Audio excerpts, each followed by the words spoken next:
ناظرین کرام، آج ہم ذکر کرتے ہیں حضرت صالح علیہ السلام کی قوم کا۔ قرآن عزیز میں صالح علیہ السلام کا نام 8 جگہ آیا ہے۔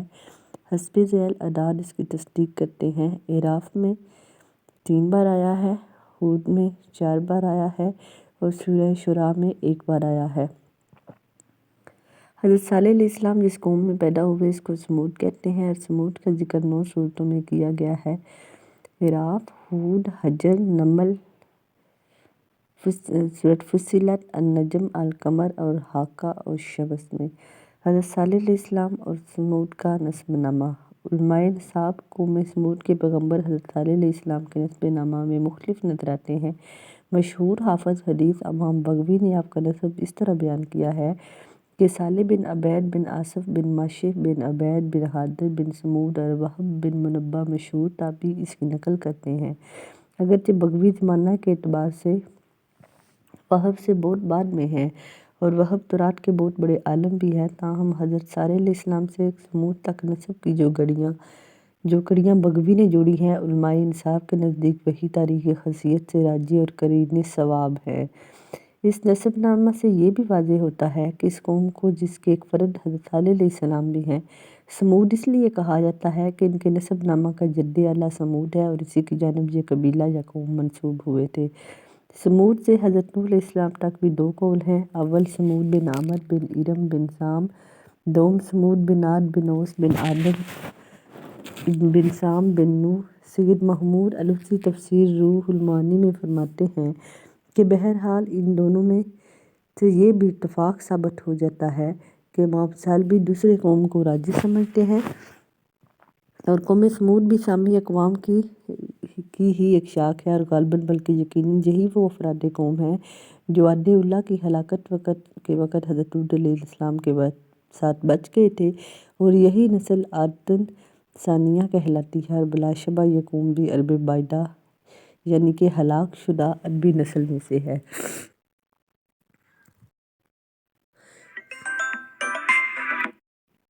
سمود کہاں آباد تھے اور کس خطہ میں پھیلے ہوئے تھے، اس کے متعلق یہ طے شدہ امر ہے کہ ان کی آبادیاں حجر میں تھی۔ حجاز اور شام کے درمیان وادی کری تک جو میدان نظر آتا ہے، یہ سب ان کا مقام سکونت ہے اور آج کل فجر ناکہ کے نام سے مشہور ہے۔ سمود کی بستیوں کے کھنڈرات اور آثار آج تک موجود ہیں، اور جس زمانے میں بھی بعض مصری اہل تحقیق نے ان کو اپنی آنکھوں سے دیکھا ہے، ان کا بیان ہے کہ وہ ایک ایسے مکان میں داخل ہوئے جو شاہی حویلی کہی جاتی ہے۔ اس میں متعدد کمرے ہیں اور اس حویلی کے ساتھ ایک بہت بڑا حوض ہے، اور یہ پورا مکان پہاڑ کاٹ کر بنایا گیا ہے۔ عرب کا مشہور مورخ مسعودی لکھتا ہے، جو شخص شام سے حجاز کو آتا اس کی راہ میں ان کے مٹے نشان اور بسیدہ کھنڈرات پڑتے ہیں۔ حجر کا یہ مقام جو حجر سمود کہلاتا ہے، شہر مدین سے جنوب مشرق میں اس طرح واقع ہے کہ خلیج عقبہ اس کے سامنے پڑتی ہے، اور جس طرح عاد کو عاد ارم کہا جاتا ہے، حتیٰ کہ قرآن عزیز نے ارم کو ان کی مستقل صفت ہی بنا دیا، اس طرح ان کی ہلاکت کے بعد ان کو سمود ارم یا عاد ثانیہ کہا جاتا ہے۔ مشرق خصوصاً عرب کے بارے میں یورپ کے مستشرقین جس حد تک اپنی حذافت اور مہارت تاریخ کا ثبوت دیا کرتے ہیں اور تحقیق کے نام سے غلط باتیں کرنے کے عادی ہیں، اس طرح انہوں نے سمود کو بھی اپنی تحقیق کا تخت مشقہ بنا دیا ہے۔ وہ سوال کرتے ہیں کہ سمود کی اصل کیا ہے اور ان کا وجود کب اور کس زمانے میں ہوا ہے۔ اس سوال کے جواب میں ان کے 2 گروہ ہیں۔ ایک فریق کہتا ہے کہ یہ یہود کا ایک گروہ تھا جو فلسطین میں داخل نہیں ہوا تھا اور یہیں بس گیا تھا، مگر ہم عاد کے واقعے میں یہ ثابت کر کے آئے ہیں کہ عاد و سمود اس سامی اقوام میں ہیں، اور یہ کہ اہل عرب ان کو محض یہود کی غلط تقلید میں عمالقہ میں سے کہہ دیتے ہیں، حالانکہ عملیق بن ادکا اس نسل سے کوئی رشتہ نہیں ملتا، اس لیے یہ قول بھی صحیح نہیں ہے۔ رہا سمود کے زمانے کا مسئلہ، سو اس کے متعلق کوئی فیصلہ کن منضبط وقت نہیں بتایا جا سکتا، اس لیے کہ تاریخ اس بارے میں غیر مطمئن ہے۔ البتہ یہ یقینی طور پر کہا جا سکتا ہے کہ ان کا حضرت ابراہیم علیہ السلام کے پہلے کا زمانہ ہے اور وہ اس جلیل القدر پیغمبر کی بعثت سے بہت پہلے ہلاک ہو چکے تھے۔ مستشرقین نے جو کچھ جہاں پایا ان میں سے حسب ذیل ایک کتبہ بھی ہے جو پتھر پر نبطی حروف میں کندہ ہے اور ولادت مسیح علیہ السلام سے قریب زمانہ کا مختوم ہے۔ اہل سمود کا مذہب۔ سمود اپنے بیشتر اپنے بت پرست پیشروں کی طرح بت پرست تھے۔ وہ خدائے واحد کے علاوہ بہت سے معبودان باطل کے پرستار تھے اور شرک میں مبتلا تھے، اس لیے ان کی اصلاح اور احقاق و حقائق کے لیے انہی کے قبیلہ میں سے حضرت کو ناصح پیغمبر اور رسول بنا کر بھیجا تاکہ وہ ان کو راہ راست پر لائیں، ان کو خدا کی نعمتیں یاد دلائیں جن سے صبح و شام وہ محفوظ ہوتے رہتے ہیں، اور ان پر واضح کر دیں کہ کائنات کی ہر شے خدا کی توحید اور یکتائی پر شاہد ہے۔ یقینی دلائل اور مسکت و براہین کے ساتھ ان کی گمراہی ان پر واضح کر دیں اور بتائیں کہ پرستش اور عبادت کے لائق ذات احد کے علاوہ کوئی دوسرا نہیں ہے۔ قرآن عزیز کی یہ سنت ہے کہ وہ انسانوں کی ہدایت کے لیے گزشتہ اقوام اور ان کی بادیوں کے واقعات و حالات بیان کر کے نصیحت اور موعظت کا سامان مہیا کرتا ہے۔ وَمَا كَانَ رَبُّكَ مُهْلِكَ الْقُرَىٰ حَتَّىٰ يَبْعَثَ فِي أُمِّهَا رَسُولًا يَتْلُو عَلَيْهِمْ آيَاتِنَا وَمَا كُنَّا مُهْلِكِي الْقُرَىٰ إِلَّا وَأَهْلُهَا ظَالِمُونَ۔ معجزے کی حقیقت۔ معجزہ لغت میں عاجز کر دینے اور تھکا لانے والی چیز کو کہتے ہیں۔ سید آلوسی اپنی تفسیر روح المعانی میں تحریر فرماتے ہیں کہ سمود پر ابتدائی عذاب آنے کی علامات اگلی صبح ہی سے ہی شروع ہو گئی، یعنی پہلے روز ان سب کے چہرے اس طرح زرد پڑ گئے جیسے کہ خوف کی ابتدائی حالت میں ہو جایا کرتے ہیں۔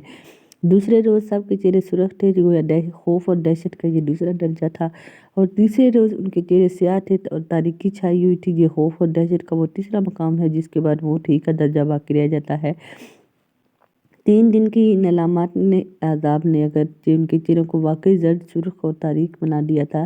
لیکن ان رنگوں کی ترتیبی خصوصیات سے صاف بتا رہی تھی کہ ان کے دلوں کو صالح علیہ السلام کے سچے ہونے کا یقین تھا اور صرف حسد اور بغض سے انکار کرتے تھے۔ اب جب کہ خدا کے حکم کے خلاف جرم کر چکے اور اس کی پیدائش میں صالح علیہ السلام سے عذاب کی ہولناک خبر سنی تو ان پر خوف اور دہشت کے وہ فطری رنگ اور نقوش نمایاں تھے جن کی وجہ سے ان کے چہروں کا یہ حال ہو چکا تھا، اور وہ اس عذاب الہی میں گر کر اس سے بچنے کے صورت میں تھے۔ واقعہ کی تفصیل یہ ہے کہ قوم سمود جب حضرت صالح علیہ السلام کی تبلیغی حق سے اکتا گئی تو اس کے سرخیل اور سرگرو افراد نے قوم کی موجودگی میں مطالبہ کیا کہ اے صالح، اگر تو واقعی خدا کا فرستادہ ہے تو کوئی نشانی دکھا تاکہ ہم تیری صداقت پر ایمان لے آئیں۔ حضرت صالح علیہ السلام نے فرمایا کہ نشان آنے کے بعد بھی انکار پر مصر اور سرکشی پر قائم رہو، تو قوم کے ان سرداروں نے بتایا اور وعدہ کیا کہ ہم فوراً ایمان لے آئیں گے۔ حضرت صالح علیہ السلام نے انہی سے دریافت کیا کہ وہ کس قسم کا نشان چاہتے ہیں۔ انہوں نے مطالبہ کیا کہ سامنے والے پہاڑ میں سے یا بستی کے اس پتھر میں سے جو کنارے پر نصب ہے ایک ایسی اونٹنی ظاہر کرے جو گابن ہو یعنی پریگننٹ ہو اور فوراً بچہ دے دے۔ حضرت صالح علیہ السلام نے درگاہ الہی میں دعا کی اور اسی وقت ان سب کے سامنے پہاڑ یا پتھر میں سے حاملہ اونٹنی ظاہر ہو گئی۔ اس نے بچہ دیا۔ یہ دیکھ کر ان سرداروں میں سے جندہ بن عمر تو اسی وقت بامشرف با اسلام ہو گیا، اور دوسرے سرداروں نے بھی جب اس کی پیروی میں اسلام لانے کا ارادہ کیا تو ان کے ہیکلوں اور مندروں کے محبوبوں ذواب بن عمر اور جناب اور ان کے کاہن رباب بن صفر نے اس کو باز رکھا اور اس طرح باقی لوگوں کو بھی اسلام لانے سے روکا۔ اب حضرت صالح علیہ السلام نے قوم کے تمام افراد کو تنبیہ کی کہ یہ دیکھو، نشانی تمہارے طلب پر بھیجی گئی ہے۔ خدا کا یہ فیصلہ ہے کہ پانی کی باری مقرر ہو، ایک دن اس ناکہ کا ہوگا اور ایک دن اس ساری قوم کا اور اس کے سارے چھپاؤں کا ہوگا، اور خبردار اس کو کوئی اذیت نہ پہنچے، اگر اس کو زار پہنچا تو پھر تمہاری بھی خیر نہیں ہے۔ قوم نے اگرچہ اس حیرت ناک معجزے کو دیکھ کر ایمان قبول نہ کیا، لیکن دلوں کے قرار نے اس کو زار پہنچانے سے باز رکھا، اور یہ دستور جاری رہا کہ بغیر روک ٹوک کے ناکہ اور اس کا بچہ ہر جگہ پر چرتے اور آسودہ رہتے، مگر آہستہ آہستہ ان کو یہ بات بھی کھٹکنے لگی اور آپس میں اصلاح اور مشورہ ہونے لگے کہ اس ناکہ کا خاتمہ کر دیا جائے تو اس باری والی قصے سے نجات ملے گی، کیونکہ ہمارے چھپاؤں کے لیے خود ہمارے لیے یہ قید ناقابل برداشت ہے۔ یہ باتیں اگرچہ ہوتی رہتی تھی لیکن کسی کو اس کے قتل کرنے کی ہمت نہ پڑتی تھی۔